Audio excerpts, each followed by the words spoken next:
आज की इस वीडियो में मैं आपको खुशामदीद कहता हूँ। मेरा नाम है डॉक्टर रेहान और मैं एक फिज़िकल थेरेपिस्ट हूँ। आज की इस वीडियो में हम बच्चों के एक ऐसे मर्ज़ के बारे में बात करेंगे जिसमें वो टाइम पर अपनी नेक होल्डिंग शुरू नहीं करते, टाइम पर बैठना शुरू नहीं करते, टाइम पर चलना शुरू नहीं करते। इसके अलावा उनमें सेंसरी चेंजेस आ जाती हैं, हियरिंग प्रॉब्लम्स आ जाती हैं या उनमें स्पीच प्रॉब्लम्स आ जाती हैं। इस डिज़ीज़ को हम सेरेब्रल पाल्सी कहते हैं। सेरेब्रल पाल्सी हम एक ऐसे डिजीज़ को कहते हैं जिसमें ब्रेन की लीजन यानी इंजरी हो जाती है, जिसमें बच्चों में डिफरेंट मोटर चेंजेस आ जाती हैं, वो अपनी नेक होल्डिंग नहीं कर सकते, वो बैठ नहीं सकते, डिफरेंट सेंसरी चेंजेस आ जाती हैं जिसमें वो सेंसेस फील नहीं कर सकते, स्पीच प्रॉब्लम्स आ जाती हैं, लेट बोलना शुरू करते हैं। तो अब इसकी सबसे बड़ी वजह क्या है? ऐसी कौन सी रीजंस हैं जिसकी वजह से सेरेब्रल पाल्सी होती है? इसमें डिफरेंट फैक्टर्स हैं। कुछ प्रेगनेंसी के वक्त होते हैं, कुछ डिलीवरी के वक्त होते हैं और कुछ डिलीवरी के बाद की कंडीशंस होती हैं जिनमें सेरेब्रल पाल्सी हो सकती है। तो तीनों की हम डिटेल में बात करेंगे। तो सबसे पहले जो कि डिलीवरी से पहले यानी प्रेगनेंसी के वक्त वो कौन सी चीज़ें हैं जिनकी वजह से सेरेब्रल पाल्सी हो सकती है। तो सबसे पहले कोई एब्डोमिनल इंजरी हो जाए मदर को, कोई मदर को एब्डोमिनल इंजरी हो जाए जिसकी वजह से सेरेब्रल पाल्सी हो सकती है। या मदर जो है वो स्मोकिंग कर रही है, ड्रिंकिंग कर रही है, या मदर को कोई इन्फेक्शन है, कोई रूबेला का इन्फेक्शन है या हर्पिस सिम्प्लेक्स है, उसकी वजह से जो है सेरेब्रल पाल्सी बच्चों में आ सकती है। या RH इनकम्पैटिबिलिटी है, यानी कि बेबी की, फीटस की और मदर की RH फैक्टर जो है वो डिफरेंट हैं, तब भी सेरेब्रल पाल्सी देखी गई है। इसके अलावा अगर मदर अपनी डाइट ठीक नहीं ले रही, केयर नहीं कर रही या न्यूट्रिशनल डिफिशिएंसी हो रही है बेबी को, तब भी सेरेब्रल पाल्सी हो सकती है। दूसरी रीज़न जो थी वो ड्यूरिंग डिलीवरी थी। डिलीवरी के वक्त कुछ ऐसी सिचुएशंस हो सकती हैं जिसकी वजह से सेरेब्रल पाल्सी हो सकता है। सबसे पहले बेबी को कोई इंजरी हो जाए, हेड पर कोई इंजरी हो जाए, उसकी वजह से सेरेब्रल पाल्सी हो सकता है।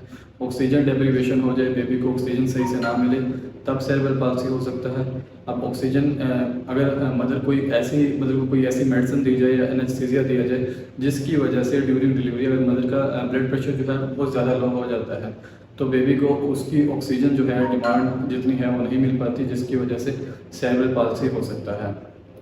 इसके अलावा अगर बेबी की पोजीशन ठीक नहीं है, ब्रीच पोजीशन है, यानी लेग्स के थ्रू बेबी जो है उसकी डिलीवरी होती है, तब भी सेरेब्रल पाल्सी होने के चांसेस रहते हैं, क्योंकि नॉर्मल जो पोजीशन है उसमें बेबी जो है वो हेड के थ्रू बाहर आता है।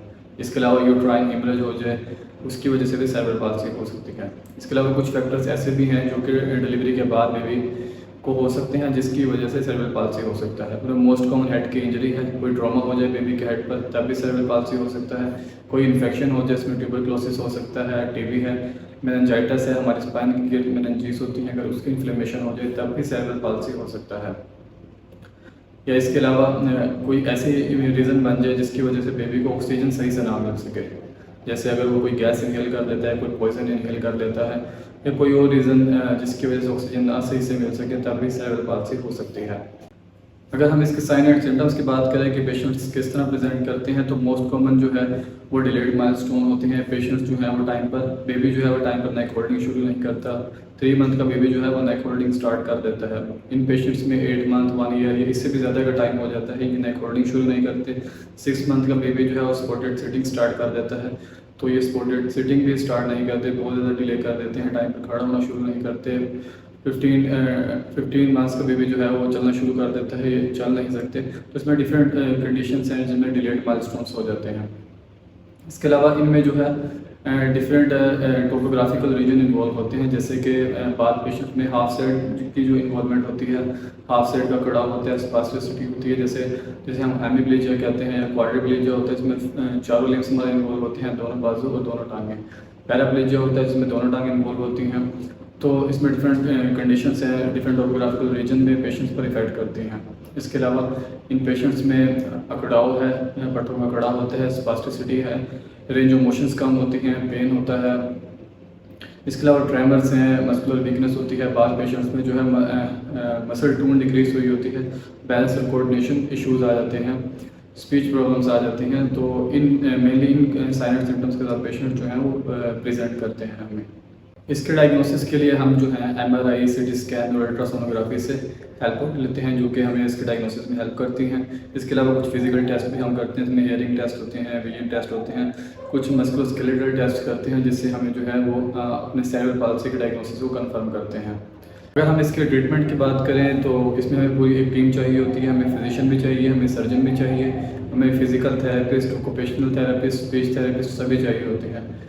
तो फिजिशियन जो है वो मेनली हमें मेडिसिन से रिलेटेड ट्रीट करता है, क्योंकि पेशेंट में विजन चेंजेस भी हैं, हियरिंग प्रॉब्लम्स भी हैं, सिस्टमेटिक इश्यूज भी देखे गए हैं, तो हमें जो है उसकी ज़रूरत ज़रूरी होती है। बाद वक्त हमें न्यूट्रिशनिस्ट की ज़रूरत भी पड़ती है, क्योंकि इन पेशेंट्स में अक्सर वेट गेन हो जाता है, तो वेट गेन की वजह से उसकी रिकवरी बहुत ज़्यादा स्लो हो जाती है, तो हमें इसमें न्यूट्रिशनिस्ट की भी हेल्प लेनी पड़ती है। सर्जन जो है वो हमारी कैसे हेल्प करता है, तो इन पेशेंट्स में अक्सर हमें टेंडन को रिप्लेस करना पड़ता है, टेंडन की शॉर्टनिंग करनी पड़ती है, तो बाद बोन के एबनॉर्मेलिटीज़ की वजह से बोन्स की ऑपरेट करने पड़ती हैं, तो इसमें हमें सर्जन की भी ज़रूरत रहती है। फिजिकल थेरेपिस्ट जो है वो इसमें पेशेंट्स की क्वालिटी ऑफ लाइफ को इम्प्रूव करता है, स्पास्टिसिटी यानी बट अगर अकड़े हुए हैं तो उसमें हेल्प आउट करता है, उन्हें ख़त्म करता है। इसके अलावा उनके रेंज ऑफ मोशंस को इम्प्रूव करता है, उनकी नेक होल्डिंग में, स्पेशली नेक होल्डिंग में, सिटिंग में, स्टैंडिंग में, वॉकिंग में लेके आने के लिए फिजिकल थेरेपिस्ट बहुत ज़्यादा हेल्प आउट करता है। इनकी स्ट्रेंथनिंग डेवलप करता है, बैलेंस एंड कोऑर्डिनेशन के लिए एक्सरसाइज करवाता है, डिफरेंट मोडालिटीज़ का इस्तेमाल करते हैं, डिफरेंट अप्रोचेस होती हैं, जैसे एनडीटी अप्रोच है, न्यूरो डेवलपमेंटल थेरेपी, या हमारे पास CIMT है, या sensory integration therapy, different approaches हैं, डिफरेंट मोडालिटीज़ हैं, डिफरेंट एक्सरसाइज हैं जो कि पेशेंट टू पेशेंट वेरी करते हैं, जिसके ऊपर डिटेल वीडियो इंशाल्लाह मैं नेक्स्ट बनाऊंगा। तो आज की वीडियो के लिए सिर्फ इतना ही। अगर अभी तक आपने हमारे चैनल को सब्सक्राइब नहीं किया तो सब्सक्राइब कर लीजिए और बेल आइकन के बटन को प्रेस कर दीजिए, ताकि मज़ीद आने वाली वीडियोज़ की नोटिफिकेशन आपको मिलती रहे। Thank you.